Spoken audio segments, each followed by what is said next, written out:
الفاتحة إلى روح سيدنا حبيبنا شفينا قرة عين سيدنا محمد بن عبد الله صلى الله عليه وسلم وعلى آله وأصحابه أزواجه وذريته وأهل بيته أجمعين من أرواح الأولياء والشهداء صالحين دعاة المخلصين والأئمة المجتهدين والمفسرين محدث العالمين من أرواح سادات العلي وعلي مشاهد العظيم وظلم ياسم الأرواح أي بلدة من مشايخنا وعلمنا وعلى محمد رسول الله أن الله يغفر لهم ويقعون بسرور الأنوار ومن وصله بصالح بنية صالحة وإلى حضرة النبي المصطفى سيدنا محمد صلى الله عليه وسلم الفاتحة.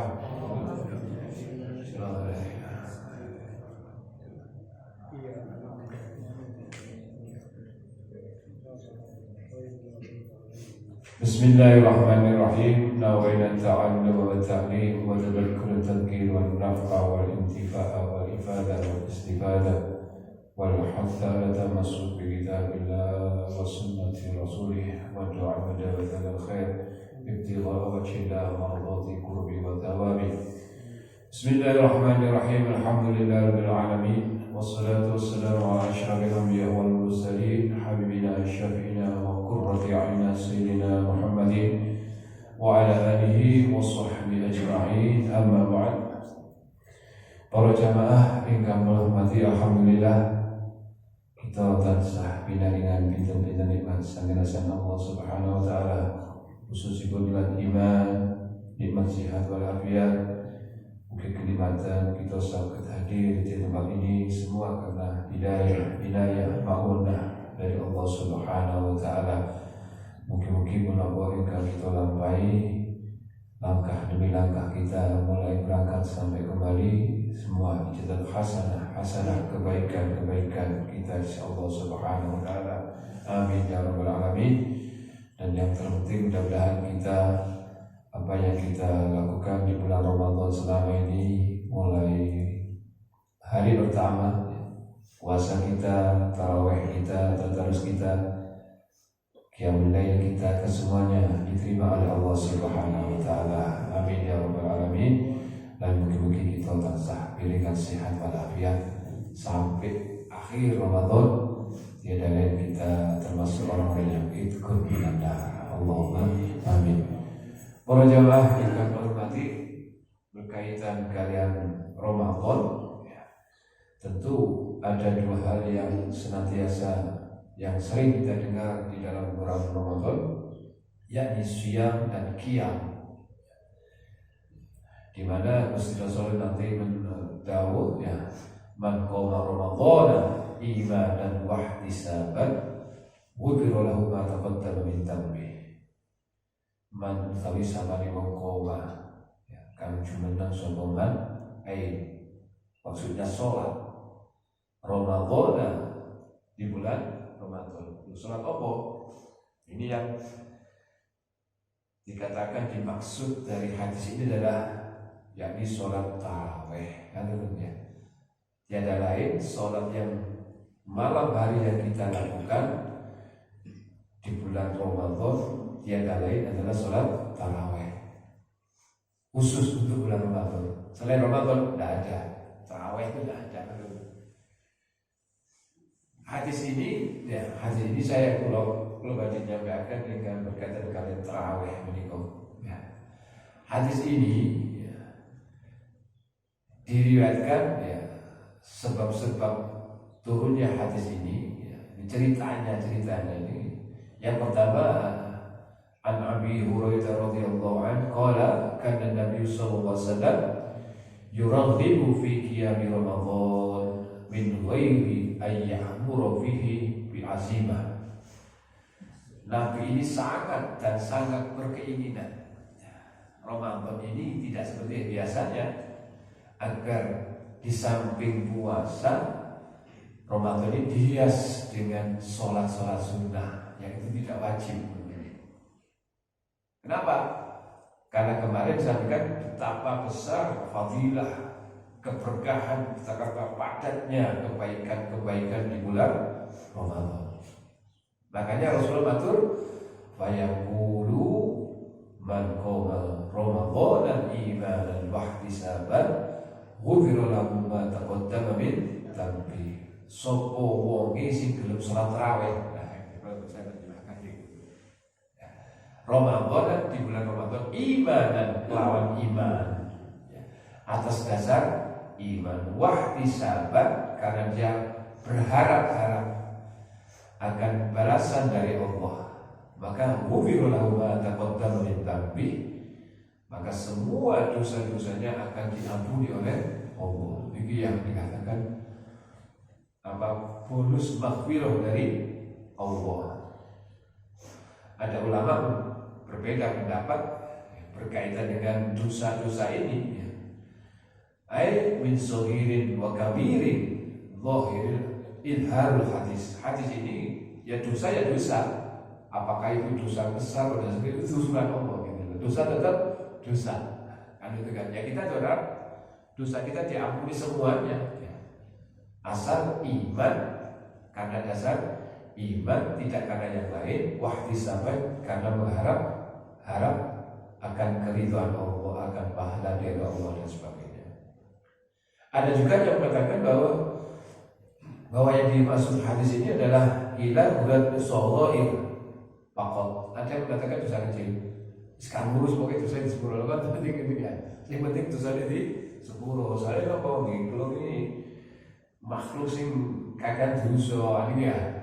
Kita ini lho Pak ya. Apa itu dosa ya? Apa itu dosa ini? Nek sampean gak rusak dosa itu sudah dosa. Gak rusak dosa itu dosa. Lho kan ya. Iya apa ini? Wah ini jauh kan itu dosa lho. Kan itu dosa apa sih ya? Justru banyak dosa-dosa yang kita ini tidak rumongso. Kemudian hadis ini ya, fatufiya Rasulullah SAW sampai seto Rasulullah SAW wal amru ala dzalik, dan perintah ini masih berjalan. Itu maka amru ala dzalik fi khilafi Abi Bakr Siddiq. Hadis ini tidak ada tarawih jamaah itu belum ada Pak. Itu maksudnya ini ya. Sehingga masyarakat melakukan sholat qiyamul lail itu di rumah, di masjid sendiri-sendiri kan. Maksudnya begitu. Sampai kapan? Sampai zamannya Khalifah Sayyidina Abu Bakar. Fasadron min khilafati Umar radhiyallahu anhu. Ya.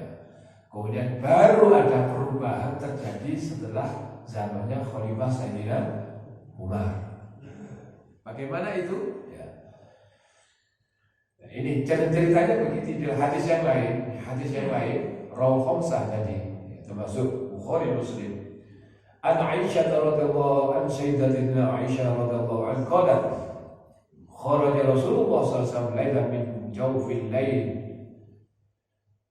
fasalla fil masjid wa shalla rijalun bi salatihi fa asbaha an-nas fatahaddatsu fajtama'a aktsaru minhum fasallu ma'ahu fa asbaha an-nas fatahaddatsu fakathuru ahlul masjid min al-lailah الثالثة فخرج رسول الله صلى الله عليه وسلم وصلوا بصلاته فلما كانت الليلة الرابعة عجز المسجد عن أهله حتى خرج بصلاة الصبح فلما قضى الفجر أقبل على الناس فتشهدا ثم قال أما بعد فإنه لم يخف علي مكانكم ولكني خشيت أن تفترض عليكم فتعجزوا عنها فتوفي رسول الله صلى الله عليه وسلم والأمر على ذلك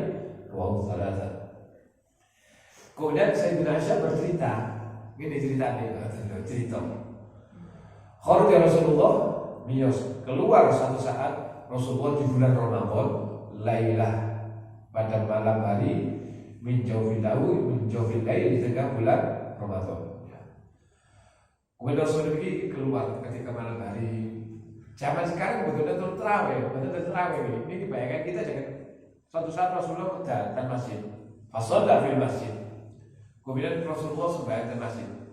Sembahyang sunnah maksudnya. Iya, sembahyang sunnah. Wa shalla rijalun bi sholatihi. Kemudian karena sahabat ini senes kados kita sedaya boten Pak. Begitu Rasulullah lampahi salat melo-melo melo-melo. Dados makmumi. Ini yang dikatakan wa shalla rijalun bi sholatihi. Ada beberapa sahabat yang ikut rijal. Fa asbahna wa tahaddatsu. Kemudian ketika subuh, sahabat sing sholat itu cerita, aku mau bagaimana sebagai Rasulullah, sebagai Rasulullah jamaah di masjid belum musuh ya. Nah, karena sahabat ini cerita akhirnya, kemudian fajtama'a aktsaru minhum wa shallau ma'ahu. Akhirnya hari kedua banyak sahabat yang melo sembahyang, sehingga bertambah. Sahabat ini luar biasa sahabat itu. Makanya sahabat itu orang pilihan, bukan ketepaan, bukan. Semua kitab sejarah apa yang disampaikan di Quran ini bercerita tentang sahabat, bukan umat yang lain, tentang kehebatan sahabat. Begitu tahu bahwa cerita Rasulullah sholat bersama itu, wah ini semua datang itu hari kedua. Fasalla fa asbaha an-nas fatahaddatsu fa kathura ahlul masjid min al-lail ats-tsalitsah. Hari ketiga semakin banyak penuh masjid ini. Ketika itu banyak sholat bersama Rasulullah, sholat jamaah tarawih. Berapa rakaatnya? Nah, di sini disampaikan bahwa saat itu disampaikan bahwa menurut riwayat ini Rasulullah sudah saat itu melakukan sholat 20 rakaat tarawihnya. Dalam riwayat yang lain, saat itu Rasulullah melakukan sholat dan sudah penuh masjid. Assalamualaikum. Falamma kanat lailatul rabi'ah, ketika malam yang keempat, Rasulullah ini juga tidak mau memberatkan umatnya. Kalau ini saya terus sholat hari kelima, maka saya kuat, nanti akan diceritakan ya. Dikhawatirkan ini menjadi sebuah kefarduan. Ditanggapi dengan kefarduan dan turunnya perintah untuk sholat fardu tentang sholat malam hari di bulan Ramadan. Ini yang disampaikan. Fasalla bi sholati falamma kanatil lailatul rabi'ah, ketika malam yang keempat, ajazal masjidu an ahlihi hatta kharaja li sholati subuh. Rasulullah tidak keluar dari jalurnya gitu. Oh, kenapa? Ya, nanti akan dijelaskan. Sehingga jamaah ini sampai ke tadi sampai subuh. Loh, kalau sholat tidak sholat terawih, tidak ada. Ini sejarahnya terawih, sejarahnya betul-betul sejarah ya. Hatta sholat subuh sampai jamaah ini sholat subuh. Falamma qadul fajr, ya. Akbala al-nas, kemudian Rasulullah keluar subuh keluar. Ya. Kemudian fatasyahhad tsumma qala, kemudian Rasul menyampaikan kepada sahabat, amma ba'd fa innahu lam yakhfa alayya makanukum walakinni khashitu an tuftaradu alaikum fata'jizu anha. Gini rek, aku mah begini kamu tuh kuatir lek aku sembahyang tarawih meneh yang keempat gue tadi wajib hukumnya gitu. Lek wajib soro bawaannya ya. Oh, kuatir bawa ya. Kita ini soal terawih ini tadi lo tambah maju, makanya nggak terawih lah, bahaya ini bener. Itu kebijakan Rasulullah itu pasti ketika memilih dua hal untuk umatnya, Rasulullah pilih si enteng. Itu Rasulullah, sifat bijaknya Rasulullah. Ya, sehingga kalau kan apa itu saya kuatir dan kembali wajib hukumnya terawih. Itu sampaikan Rasulullah, sampaikan kepada para sahabat. Ini ya, walakin khasyitu an tuftaradu, saya khawatir bahwa ini nanti akan menjadi wajib alaikum terhadap kaum sekalian, sehingga saya tidak keluar. keluar ya. Nah kejadian ini sampai zaman Sayyidina Umar.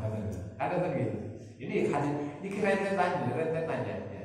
An Abi Dzar qala subna ma'an Nabi sallallahu alaihi wasallam falam yaqul bina syai'an min asy-syahr hatta baqiya as-sabr.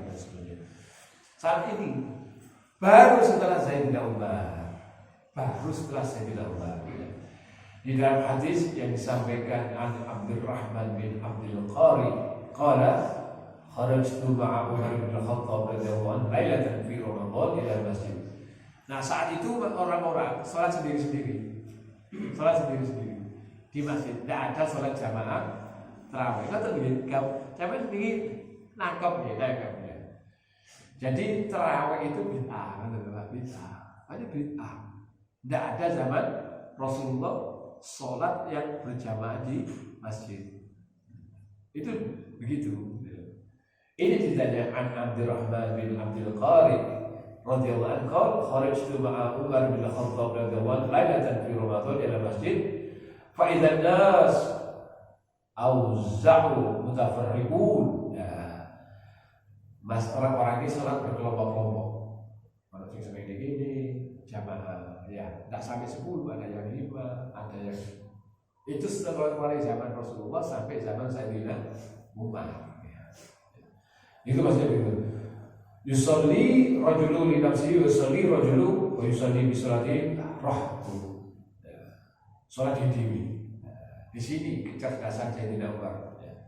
Wa qala Umar inni ara law jama'tu haula'i ala qari'in wahidin lakana amsa.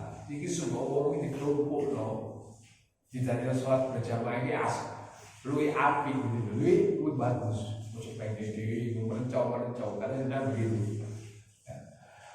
Lakana amthal thumma azama bajama'ahum ala Abi Bakar Ubay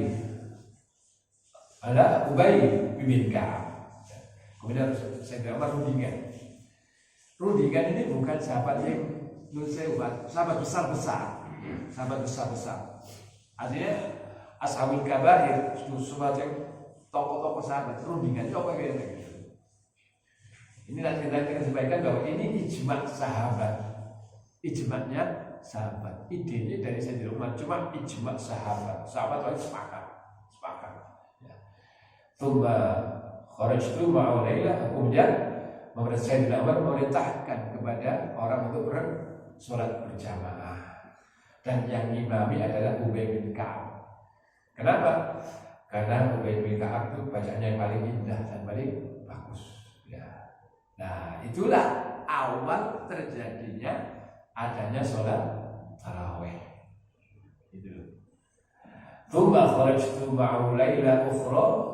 Kemudian saya, kata Abdurrahman bin Abdul Qari ini, kemudian saya suatu saat melihat ma'u bersama Sayyidina Lailah ukhra wan nasu yusalluna bis salati qarihim qala Umar nikmatul bid'ati hada. Wah ini api.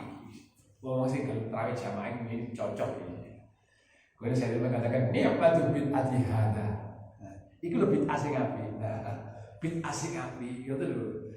Berarti bid'ah itu ada bid'ah sing api, ada bid'ah yang enggak api. Bid'ah dhalalah, ada bid'ah hasanah. Ngoten. Niki sejarah seperti kesan kita semua. Kemudian coba Sayyidina Umar benih. Wallati yanamu anha afdalu min alladhi yakumuna yuridu akhirul lail wa kana an-nas yakumuna awwalahu rawal Bukhari. Ini dari Bukhari. Ya wis kon aku tak salat kok bengi dhewe ya. Nah, kita Umar begini. Nanti malam saya salat sendiri. Ini adalah sejarah bahwa sholat tarawih itu adanya secara berjamaah di Masjid Musola itu terjadi mulai zaman Sayyidina Umar. Zaman Sayyidina Rasulullah tidak ada yang melakukan sholat tarawih yang ada yang di sana dikatakan adanya sholat sendiri-sendiri. Ini sejarah tentang tarawih.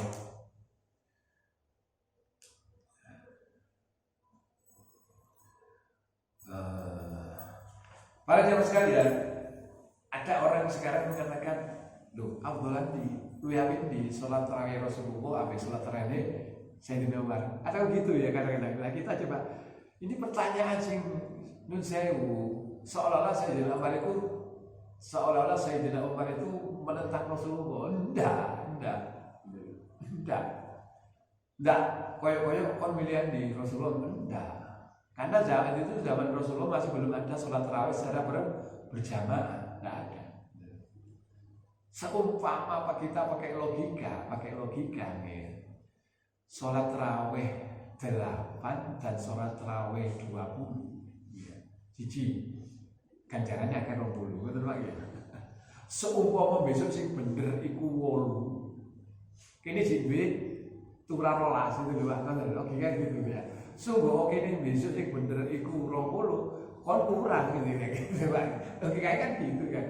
Makanya alhamdulillah ini saya sampaikan ketika saya ngajar di perumahan-perumahannya.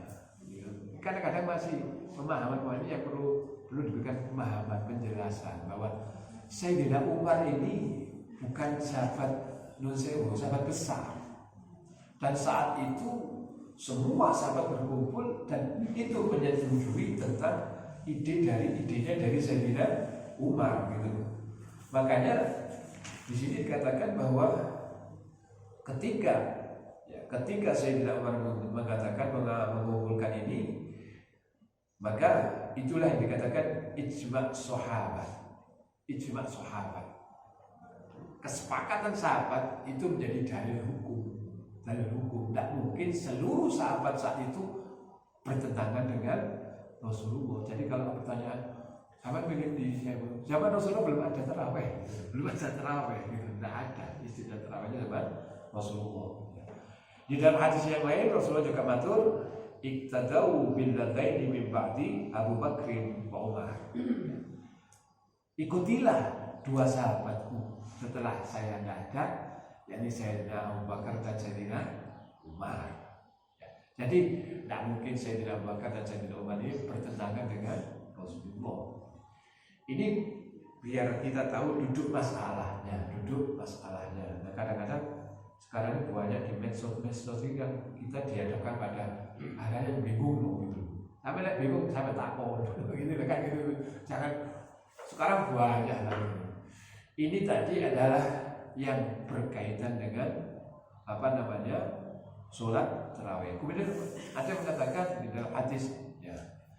An Abi Salamah bin Abdurrahman annahu sa'ala Aisyah, Sayyidina Aisyah.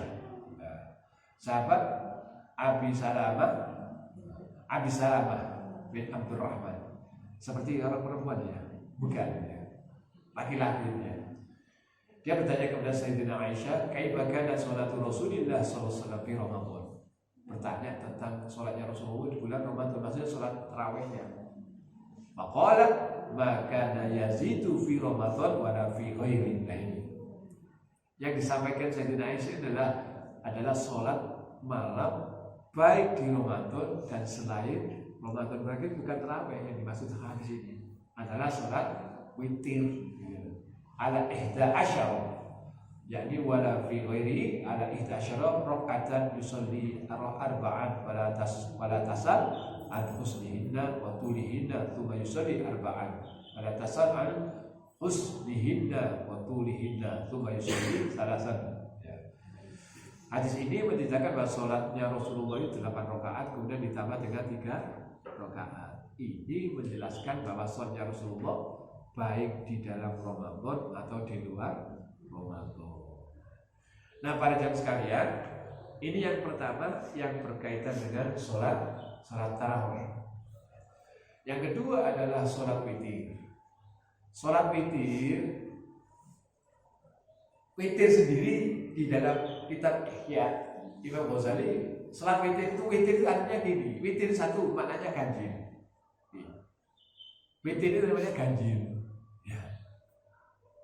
Jadi kalau orang mengatakan witir itu berarti sholat ganjil. Yang kedua makna witir itu adalah bilangan yang dikatakan ganjil, memang bilangan ganjil. Yang kedua bahwa yang dikatakan witir adalah sholat witir. Jadi witir ada dua makna. Satu berarti bahwa witir adalah bilangan ganjil. Yang kedua bahwa witir itu adalah sholat, namanya sebuah sholat.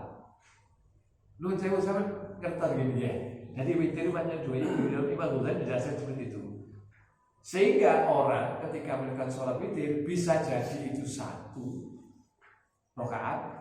Dan itu perintah Rasulullah di dalam hadis-hadis yang lain juga sembahyang siji witir. Lek iso sembahyang telu. Kayak iso sembahyang 5 ya. Itu yang disampaikan Rasul begitu. Seperti itu.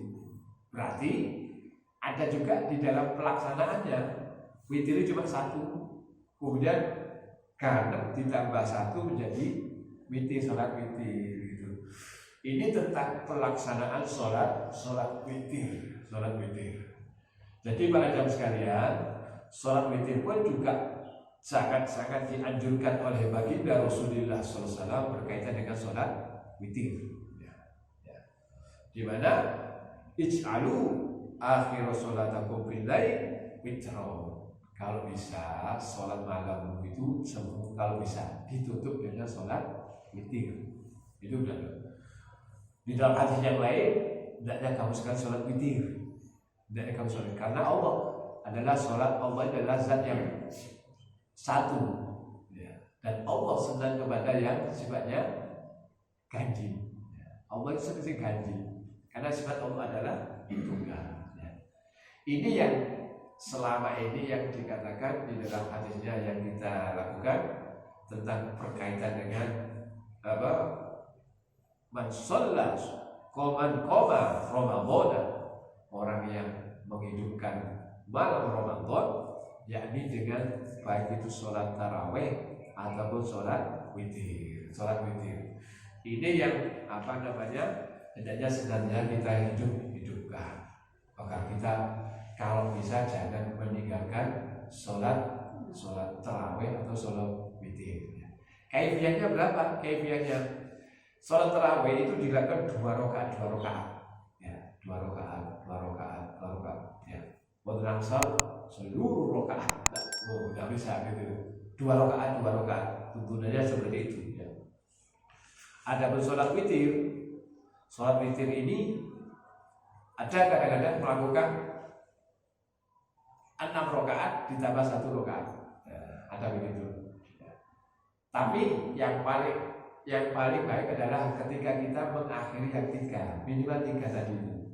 3 ini kita disunahkan rakaat yang pertama itu kita baca Safiris ya. Kemudian rakaat kedua kita baca Qul ya ayyuhal kafirun. Kemudian yang bisa jadi itu menjadi 1 3, bisa jadi menjadi 2 menjadi 1, betul ya?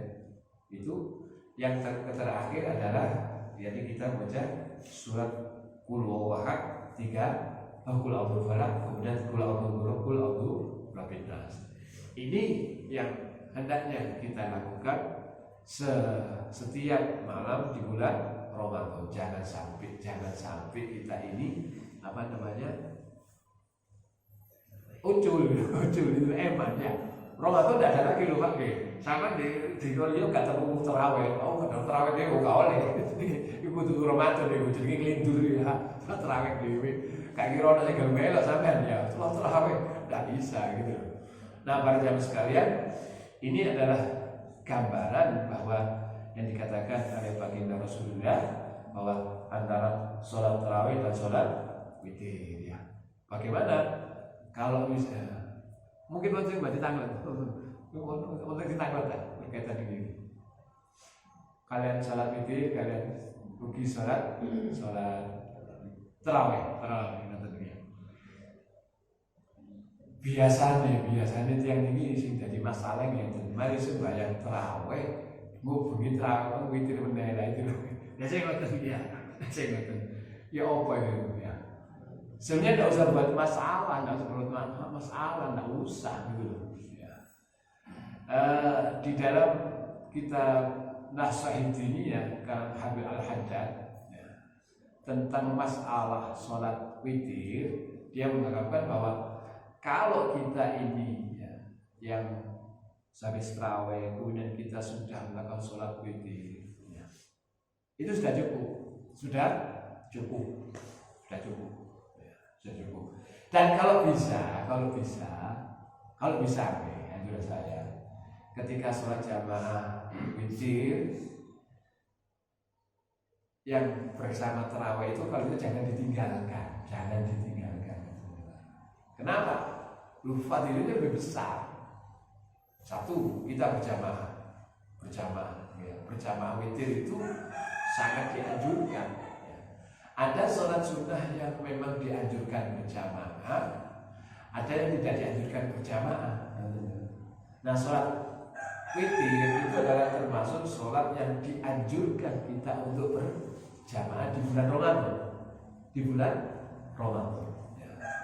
Sehingga kita sudah melakukan sholat witir ketika berjamaah di bulan Ramadan, itu sudah memenuhi anjuran baginda Rasulullah.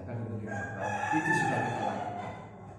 Satu itu. Yang kedua, kita dapat fadilah banyak ketika kita ini melakukan sholat jamaah witir bersama jamaah. Satu, kita dapat fadilah makmurkan masjid. Kita dapat silaturahim. Kemudian kita dapat fadilah yang adalah di dalam masjid. Ya. Kita tahu bahwa di dalam bulan Ramadan itu semua amaliyah kita dilipat gandakan. Ya. Jangan sampai. Ya. Hal yang kebaikan kita tinggalkan. Contoh. Di dalam masalah siwakan ini menurut mazhab Syafi'i setelah zawal itu dan setelah duhur itu makruh. Ya. Imam Syafi'i dan sebagian besar mazhab di dalam mazhab Syafi'i itu siwakan setelah duhur hukumnya makruh. Betul nggih? Ya. Tapi ada termasuk Imam Nawawi itu yang ada di dalam mazhab Imam Syafi'i itu tidak mengatakan makruh. Karena dia punya alasan sendiri, argumentasi bahwa yang membuat perubahan makruhnya karena menghilangkan bau mulut. Jadi ibaratnya mulut ini kalau sudah bau jarno itu disenangi pangeran. Jadi bau mulutnya wong sing gawe enak itu Pak gawe enak. Itu pangeran senang. Gitu. Alasannya begitu, gitu. Kan betul kan? Ini menurut Gusti Allah untuk menungso, ya menungso.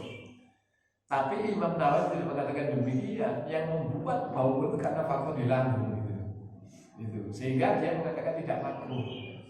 Saya baca di dalam kitab Tadbirus Syadida begitu. Sehingga Imam Nawawi itu menghukumi setelah zawal tidak makruh. Ada ulama terutama Abu Bakar As-Sigaf yang dari Mesir itu mengatakan dia ikut pendapatnya Imam Nawawi. Supaya apa? Supaya dia tidak kehilangan fadilahnya siwak apalagi di bulan Ramadan. Paham maksudnya gitu? Dia mengambil hukum ini karena apa? Supaya tidak kehilangan fadilah sekecil siwak. Dia ini ojo sampai kehilangan gitu loh, sehingga dia mengikuti pendapatnya Imam Nawawi. Gitu. Nah, termasuk saya kadang-kadang mengikuti gitu loh Pak. Saya silakan. Kenapa? Supaya dapat fadilahnya siwak apalagi di bulan Ramadan itu pahalanya dilipat gandakan. Loh kalau apalagi kalau misalnya sampai sholat witir berjamaah ditinggal, nah emang misalnya ini berdiri kita dapat bacaan qiraahnya imam kan sama antara yang baca dan yang mendengarkan ini sama pahalanya sama. Soalnya mau coba bareng ya gak berubah ya, makanya kita sing berkono sing mojo sama pahalanya, sehingga jangan sampai ditinggalkan. Adapun misalnya sampai nanti malam bangun malam sholat apa? Ya sholat sunnah yang lainnya. Kalau sunnah yang lainnya. Terus kalau kepingin sholat witir, ya tidak apa-apa, cuma jangan pakai witir 2. Ya, kalau yang tadi itu misalnya 3, kemudian malam 3, ini namanya bukan witir, ya, bukan ganjil lagi, tapi menjadi ganem. Ya. Bagaimana itu? Ya, termasuk yang dilakukan oleh sahabat Abdullah bin Umar, sahabat Abu Hurairah, sahabat Abu Darda, dan Zaid Musayyib, menantunya Abu Hurairah. Itu cara melakukannya adalah dengan menambah, itu di sarahnya Ihya Imam Az-Zabidi itu mengarahkan di dalam sarahnya Imam Ihya itu beliau melakukan menambah 1 rakaat untuk kemudian melakukan witir lagi. Jadi sing ganjil mau 3, kemudian dia melakukan witir lagi 3 ayat beberapa kali. Kalau misalnya itu kita mau melakukan sholat witir lagi, ya. Jadi tidak usah dipermasalah, tidak usah masalah di sholat terawih kapopo, dimana sih nggak terawih lah. Agak sih nggak mau sih nggak terawih, ya alhamdulillah sampai jadi belum terawih. Cuma jangan sampai kita, saya kan cuma mendudukan bahwa ini begini dulu, riwayatnya begitu, supaya kita mantap dengan apa yang kita lakukan. Ya. Dan saya tidak Umar ini Indonesia, sahabat yang ada beberapa ayat yang itu munculnya idenya dari Sayyidina Umar. Contohnya dari surat Al-Hujurat itu. Surat Al-Hujurat itu bagaimana cara kita itu bersikap dengan Rasulullah. Coba. Sahabat itu saking rendah hatinya Rasulullah. Rasulullah itu kepada siapapun, Rasulullah itu masya Allah akhlaknya luar biasa. Ada tamu siapapun ya, itu Rasulullah pasti mendatangi. Ada undangan siapapun ya. Kadang-kadang sahabat itu masuk di rumahnya, kadang-kadang sahabat itu Muhammad, subhanallah, saking cintanya Allah. Gusti Allah muruin kepada umatnya ini. Nang Rasul cemburu, ya iladina amanu, kan itu akan fakasmatu. Kan gitu kok ojo. Kalau jelek-jelek kok Rasul gitu. Itu yang perintahkan terus Allah. Idenya dari siapa? Idenya dari Umar tentang hijab. Enaknya wong wedok itu hijab ya katanya. Itu juga dari Sayyidina Umar. Berapa? Ini tentang kecerdasan tentang Sayyidina Umar. Jadi kalau orang-orang bahwa seolah-olah Sayyidina Umar Rasul tidak mungkin. Tapi dia katakan banyak hadis yang menerangkan tentang bagaimana kita harus mengikuti Khulafaur Rasyidin. Di antaranya tadi itu bahwa ibtada'u billadaini min ba'di Abu Bakar dan Umar. Kalau hendaknya kamu mengikuti dua sahabat saya ini, jaminannya adalah surga. Siapa? Abu Bakar dan Umar. Bahkan kata Rasulullah,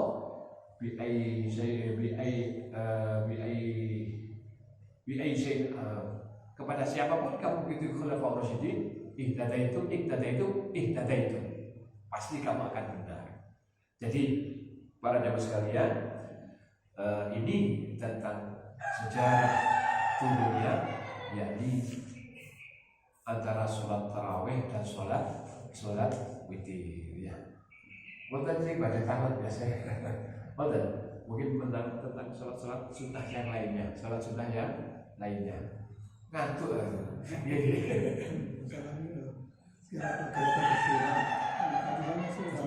kan sebagai kecil orang yang bersiwak, tolong siapkan fadilahnya siwak, gerakan bersiwak. Oh nggak ada begini, siwak ini luar biasa. Siwak ini Sayyidina Ali mengatakan ada 70 keutamaan siwak. Ya, banyak sekali. Ada syekh ulama siapa namanya, Syekh Jabir namanya gitu.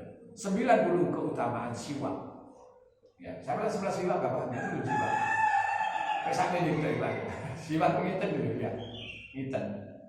Ya, saya tidak baca itu ada ceritanya sendiri ya.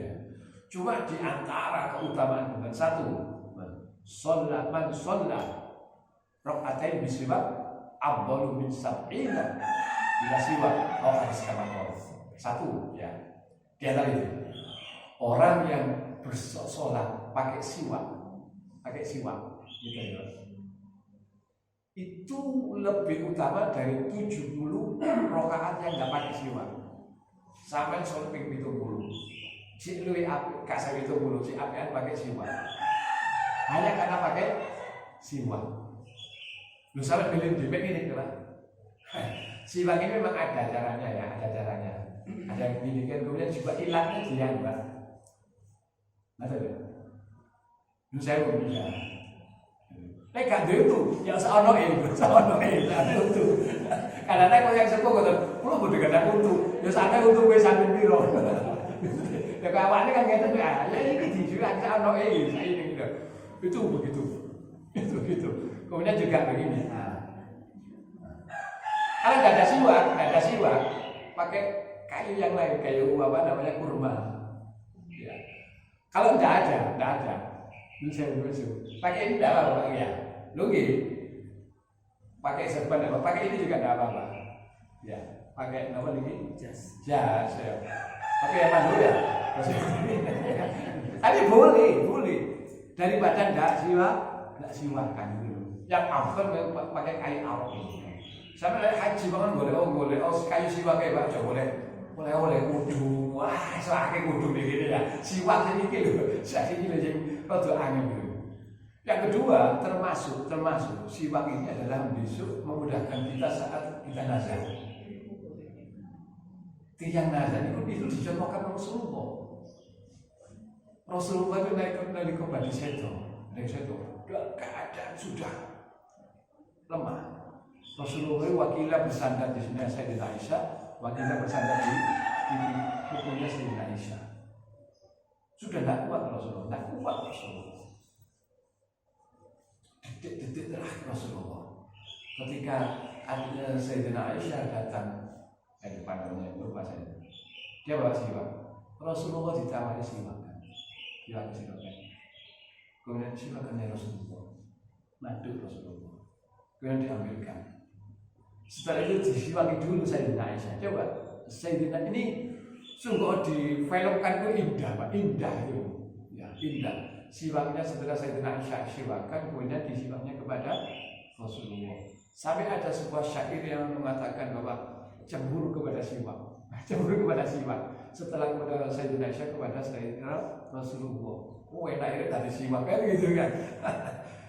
Itu Rasulullah mencontohkan ketika Rasulullah detik-detik terakhir itu Rasulullah bersiwak. Dan itu diantaranya bahwa orang kalau bersiwak itu memudahkan dia untuk dia dalam keadaan selalu itu kayak lulu Pak, saya bukan itu kan banyak sekali kalau saya ada menjelaskan seperti itu saya dinari. Termasuk juga siwak itu membuat orang cerdas. Cerdas Pak. Ya apa ya kanker itu ya apa dengan itu kan membuat kita hafalan kita kuat. Nanti itu kan siwak itu. Makanya apapun yang kita lakukan, kebaikan, apakah kita ngaji, apakah kita qiraatul Quran, atau mungkin kita mau wudu. Bahkan Rasulullah asyukku ala ummati la amartu bisiwak. Seumpama aku kak seakan umatku lah, pasti tak wajib siwak. Seumpama aku kak kabut dan cuma kalau potongannya jadi kayak amal sempat kamu sunai gitu loh Pak. Itu bahasa kampungannya begitu. Seumpama aku gak seakan umatku tak wajib siwakan itu. Saking pentingnya. Ada kisah Pak, kisah terakhir kamu ini ya. Kisah zaman Sayyidina Umar, Khalifah Sayyidina Umar.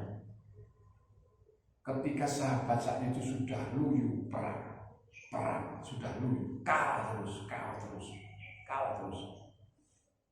Kemudian dicari apa sebabnya umat Islam saat ini mengalami kekalahan, karena semangatnya sudah kendor. Mungkin ada sunnah Rasulullah yang ditinggalkan. Akhirnya saya dulu memindahkan bahwa untuk melakukan kesunahan Rasulullah di antara siwak. Nah, ketika mau menyerbu ke suatu daerah, kemudian ada perintah untuk sahabat-sahabat ini bersiwak. Bersiwak saat itu memang karena tidak ada, karena dalam kondisi medan perang hanya ada tumbuh-tumbuhan, wit Pak ya. Kemudian saat itu musuh sudah melihat, karena itu taatnya kepada khalifah. Saat itu perintah untuk bersiwak, yang ada siwakan. Karena tidak ada siwak lagi, jadi memedi godongi wit mati siwakan kabeh. Lah si pihak musuh delok wong Islam sampe kayak iman delok wit dipangani entek kabeh. Wah grogi banget. Medeni sak menunggu wit gundul kabeh. Wah nanti kabeh akhirnya musuh grogi akhirnya menang gitu. Iku tapi itu tadi delok wong wah gila mah serem ya. Betul agak wit buan akhirnya entek. Wah medeni iki tidak apa dipangan ya opo ya itu di antara ini cerita ya di balik fadilah tentang siwak. Bahkan ada saya katakan buahnya sekali fadilah tentang siwak. Enteng Pak ya, enteng. Bahkan saya merokok ya, saya merokok isi ya kita belajar menghidupkan sunnah Rasulullah. Ngoten ya. Sambil ngoten kan nggih. Masalah salat tasbih itu nggih. Rasulullah. Terus pundi? Salat tasbih. Nggih. Sampai riwayatnya ke Rasulullah. Oh iya, Rasulullah sangat menganjurkan. Di dalam hadisnya Rasulullah menganjurkan ya. Kalau bisa kita lakukan setiap hari. Kalau tidak bisa seminggu sekali. Kalau tidak bisa 1 bulan sekali. Kalau tidak bisa setahun sekali. Kayak seumur semisal. Berarti kan penting kita melakukan sholat tasbih ya. Lah pun semerap ya kaifiyahnya bisa tasbih. Jadi kalau bisa kita sholat siang atau malam boleh ya sholat tasbih. Kita memperbanyak membaca sholat tasbih ya. Ini yang kemudian para jamaah sekalian baca tasbih dan zikir itu dalam upacara saya kira teman-teman ya. Saya kira ini mudah-mudahan apa yang kami sampaikan ada guna manfaatnya sebagai pemantapan kita di dalam kita menjalankan ibadah di bulan Ramadan. Asyhadu an la ilaha illallah astaghfirullah nas'aluka ridha wal jannah wa na'udzu bika min syarri wan nar. Asyhadu an la ilaha illallah astaghfirullah nas'aluka ridha wal jannah wa na'udzu bika min syarri wan nar. Asyhadu an la ilaha illallah astaghfirullah nas'aluka ridha wal jannah wa na'udzu bika min syarri wan nar. Allahumma innahu karim tuhibbul 'afwa fa'fu 'anna. Allahumma innahu karim tuhibbul 'afwa fa'fu 'anna. Allahumma innahu karim tuhibbul 'afwa fa'fu 'anna ya karim ya rabbi wafiqna 'ala ma yurdik warzuqna at-taqwa li'anna na'sik. Allahumma ya 'azim ya 'azim ya 'azim la ilaha illa anta اغفر الذنب الأليم فإنه لا يغفر الذنب الأليم إلا الأليم. ربنا انفعنا بما علمتنا رب العالمين الذي يقامنا رب فاغفر لنا وقربت لنا بإيدينا وأنت اللهم اهدنا وجعلنا ممن سلك رضاك ولا تولنا ولمن سواك تجعل ممن خالف أمر حساب. حسبنا الله ونعم الوكيل ولا حول ولا قوة إلا بالله العظيم. وصلى الله على محمد